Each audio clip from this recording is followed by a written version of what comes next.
Então, beleza, vamos seguir em frente. Né? Então, qual foi a questão então deles? Né? Então, estávamos aqui na década de 1940. Né? Então, o que é que eles queriam fazer?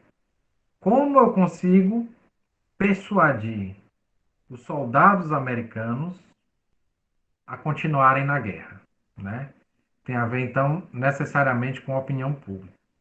E aí, como era uma pesquisa experimental, ou seja, baseado em experiências, né, de observação científicas, então eles têm que selecionar as variáveis. O que são as variáveis? Aquilo que você pode observar, né? Então, é como eles estão bem nessa perspectiva experimental da ciência, você tem que ter muito claro os elementos que você vai observar, para a partir da observação desses elementos você chegar a alguma hipótese. Né? Então, primeiro aspecto é esse: observação, hipótese, seleção das variantes. Você isola as variantes e vê o quanto ela influencia na tomada de decisão. Né?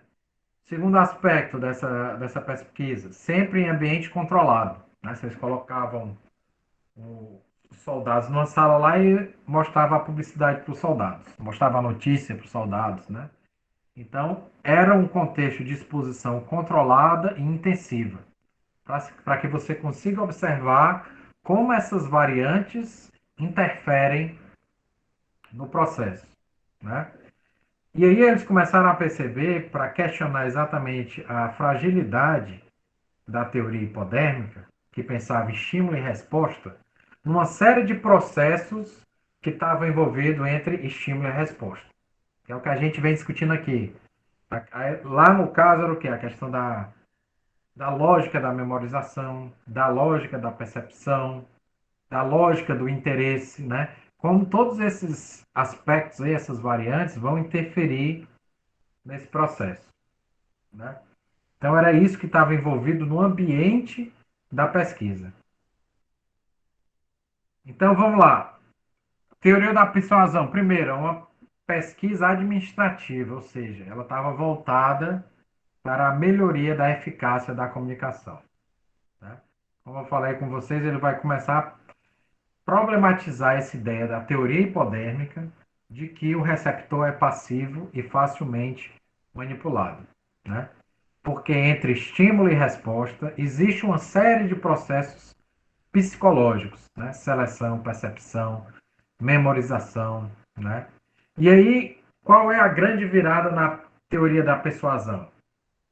Em vez de você achar que o emissor é o garotão, que o emissor tem todo o poder de elaborar uma mensagem e conseguir persuadir o receptor, eles invertem o fluxo.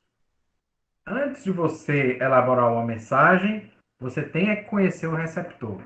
Por quê? Porque tem uma série de processos psicológicos que interferem no modo como o sujeito é afetado pela mensagem. Né? Então você reverte. O poder agora está onde? Em você conhecer o receptor antes de você elaborar a mensagem.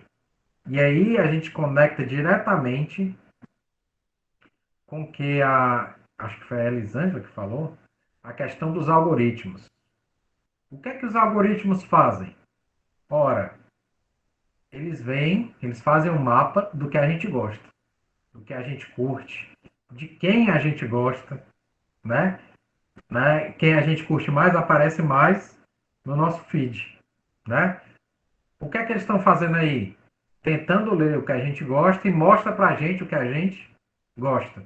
E isso faz com que você fique mais no Facebook, no Instagram. E isso faz com que a gente seja mais afetado pelas publicidades e isso fazem que eles ganhem mais dinheiro. Né? Então, é a ideia de, em vez de você querer simplesmente chegar e manipular a pessoa a partir de um bom argumento, você tem que saber do que é que a pessoa gosta.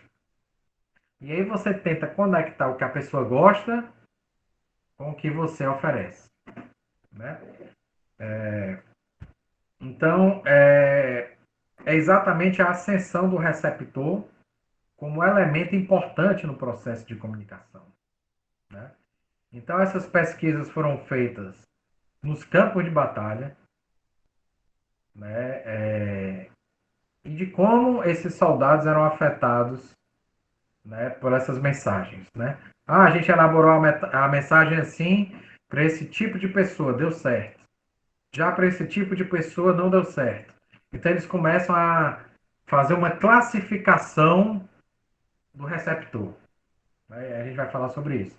E a partir dessa classificação eles começaram a ver que tipo de mensagem eles deveriam elaborar para conseguir persuadir, né, o receptor. Então, qual é a conclusão que eles chegaram? É possível a persuasão? Até que é. No entanto, ela é complexa e não necessária.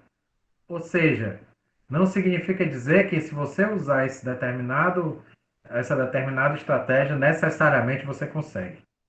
Alguns aspectos você consegue identificar, né? E outros são incontroláveis.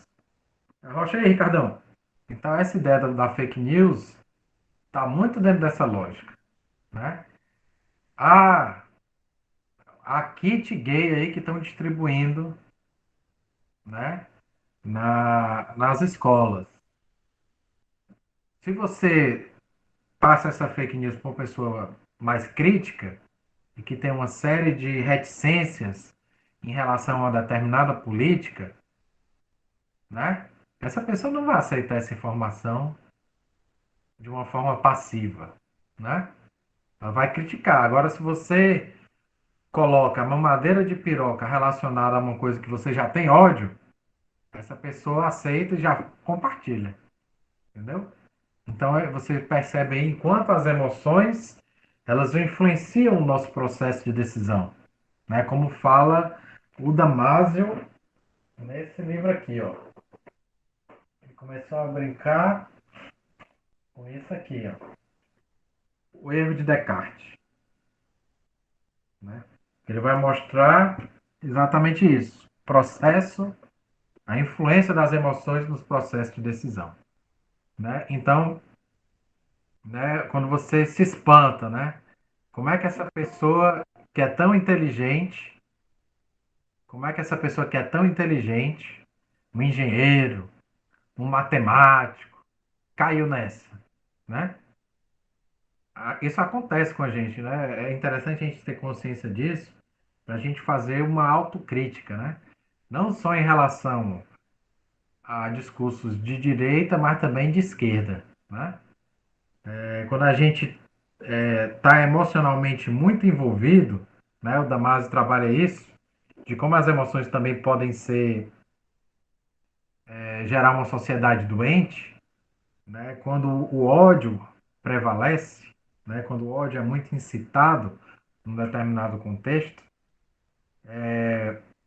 o nosso caráter racional sucumbe, né? Você deixa de perceber uma série de coisas porque você está querendo fugir ou atacar, né?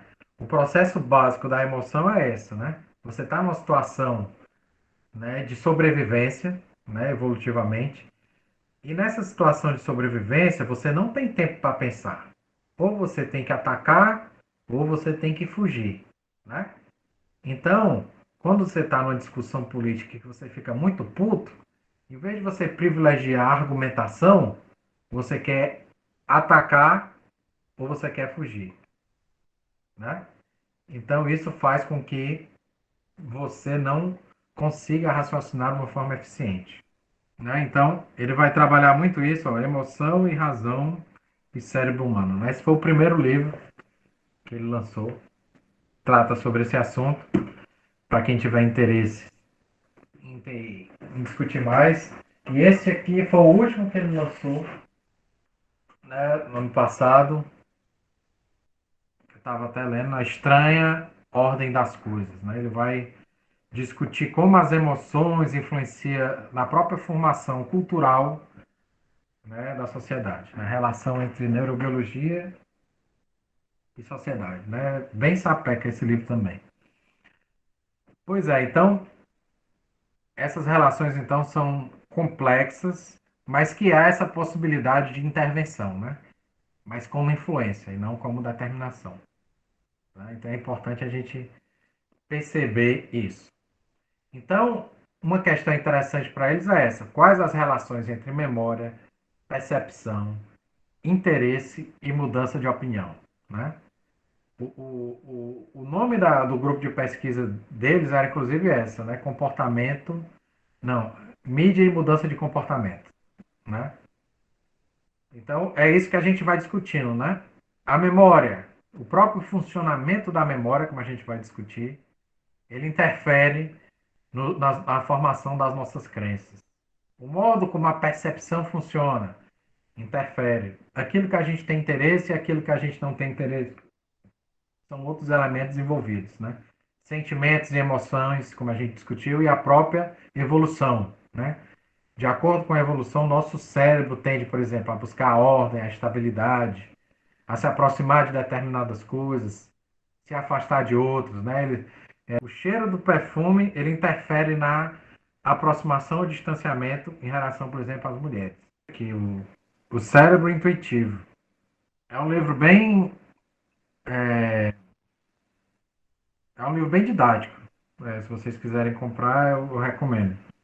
Né? Ele é bem didático na linguagem dele, para quem não é iniciado em neurociências. Né? Então, vamos para esse negócio, então.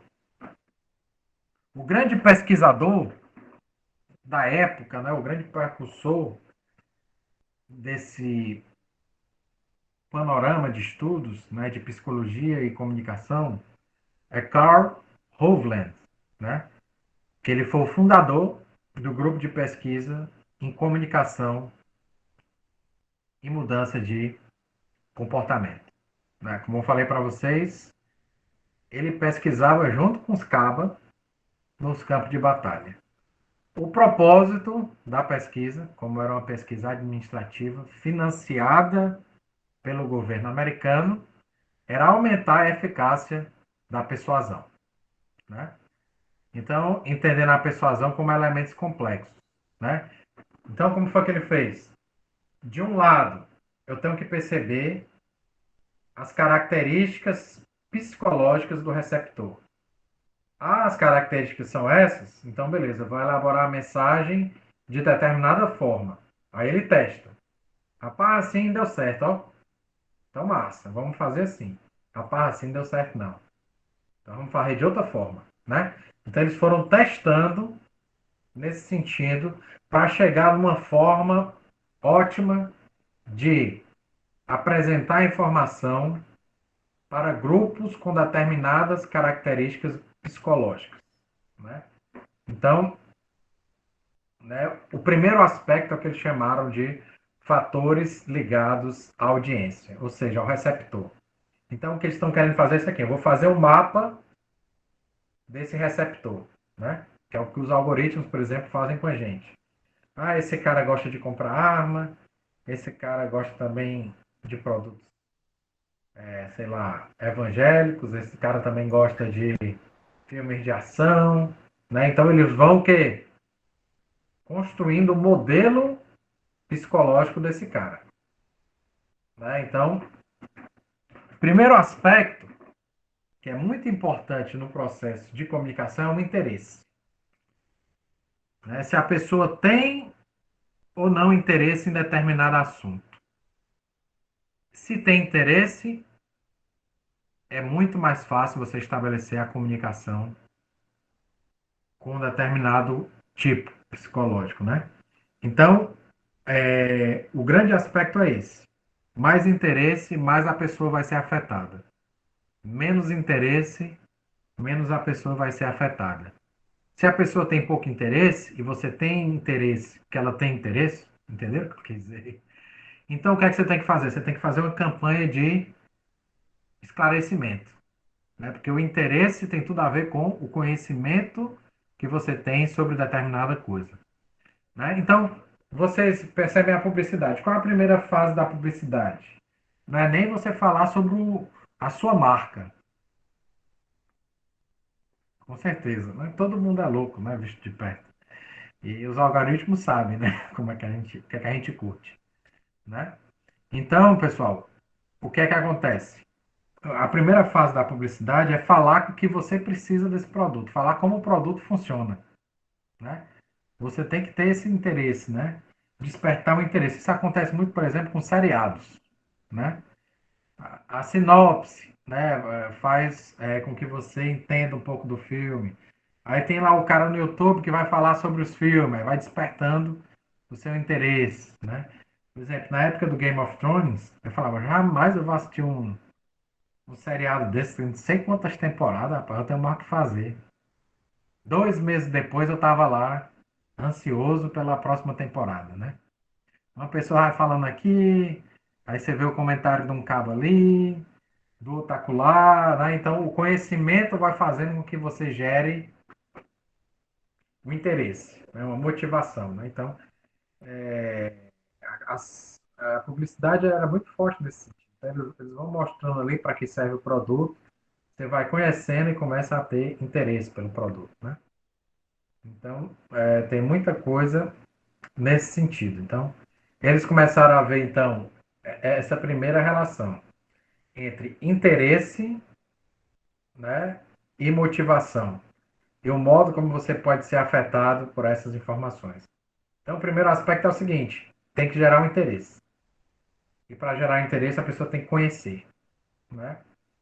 Segundo aspecto interessante desses fatores ligados à audiência é a exposição seletiva. O que é que significa essa exposição seletiva? É imprevisível o modo como um determinado tipo psicológico vai receber uma determinada informação. A Netflix, com certeza.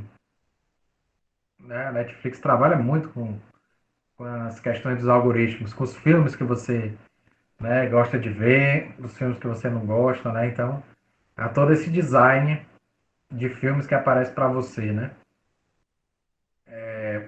A Netflix, o Facebook, né? O Instagram, né? O que eles querem é que você a cada vez mais fique presente nessas redes sociais, né? Então, como é essa exposição seletiva? Na pesquisa que eles fizeram lá foi o seguinte: nos Estados Unidos a gente sabe que não só nos Estados Unidos, mas né, como o contexto é lá, há um preconceito muito grande contra imigrantes, né? Então a ideia deles é o seguinte: ó, rapaz, vamos fazer aqui um programa, né, de rádio para que os americanos conheçam mais os imigrantes, né, essa relação aí do interesse e da informação, e que assim eles tenham menos preconceitos com os imigrantes, a partir desse conhecimento. Aí eles fizeram lá uma série de programas com, né, falando sobre a cultura do México, por exemplo. E aí o que foi que aconteceu? Os americanos cagaram para esses programas. Não queria ver isso não. Sabe quem passou a assistir? Os mexicanos, né? Ou seja, quem já gostava daquilo, né? Então, essa ideia de exposição seletiva é muito interessante, né? Na verdade, quando está aparecendo uma coisa, por exemplo, se você é um cara de direita, aí começa a aparecer um argumento que está relacionado à coisa da esquerda, o cara já muda, né? Então, há uma tendência em certos tipos psicológicos de já negar e nem se expor a determinados tipos de informação. Informações que ele rejeita, né? Então ele já não é afetado por aquilo, né? Então, uma das grandes questões é como afetar pessoas que estão predispostas a não serem afetadas, né? Por isso que a comunicação, o Nicholas Luhmann vai falar depois, a comunicação humana é improvável, né? Cada pessoa tem os seus interesses, seus esquemas de emoções, né? Então, partindo dessa ideia, é que você tem que elencar as variáveis que você consegue selecionar como influentes, né? Para conseguir romper essa barreira, né? Então, tem esse aspecto aí de exposição seletiva, né? E dentro dessa seleção, tem isso aí que a gente chama de aceitação ou rejeição dos conteúdos, né? Então, o modo como esses tipos psicológicos se relacionam com conteúdos que estão em desacordo com aquilo que eles acreditam. Então, tem uma série de de mudanças que eles fazem. Por exemplo, vocês assistiram o filme Tropa de Elite? Sim. Acho que é um filme bem coisado, né? Bem conhecido. O filme Tropa de Elite, ele foi lido de várias formas possíveis. Se um cara é um cara que, de certa forma, valoriza a ideia da violência, valoriza o cara que é machão e que vai usar a porrada para resolver essas questões, eles se apropriaram desse filme tomando o Capitão Nascimento como um grande ídolo, né? É o cabra que vai lá e faz o que tem que fazer, né? Enfia o cabo de vassoura no rabo do menino. Mete a mãozada do menino. Não tem negócio de direitos humanos, não, né? Então, as frases do Capitão Nascimento se tornaram palavras de ordem, né? Para pessoas que valorizam esse tipo de ação. Só que era uma crítica, né? Era para ser uma crítica a isso, né? Só que, né, eles escrevem 02, não sei o quê, aí aquela questão do tapa na cara, não vai subir ninguém, né? Não passarão, jamais passarão, né? Então, essa ideia da violência, da brutalidade, como elemento, né, que é valorizado, né, isso ficou muito no Tropa de Elite, né? Então, essa questão da seleção é muito interessante. Eles selecionam o que interessa a ele e ressemantizam, né? Isso foi muito. Eles fizeram uma série de pesquisas lá nos Estados Unidos com revistas, né, em quadrinhos, em que eles se identificavam com o cara que era preconceituoso, por exemplo, e metia a pia na galera, né, que tinha atitudes racistas, né? Então, às vezes, uma coisa que é para problematizar o racismo, eles tomam como elemento de distinção. Ou mesmo acham que aquilo não acontece na realidade. Não, isso aí é só uma ficção, não tem nada a ver com a nossa realidade. E o que está sendo questionado ali é algo extremamente palpável, né? Então, o que interessa dizer aqui é que os dispositivos de defesa, por assim dizer, da crença, estão a todo momento desfigurando os sentidos, né? Recontextualizando para que não se mude de opinião, né? Então, tem todo esse processo aí de exposição seletiva, que eles chamam, né?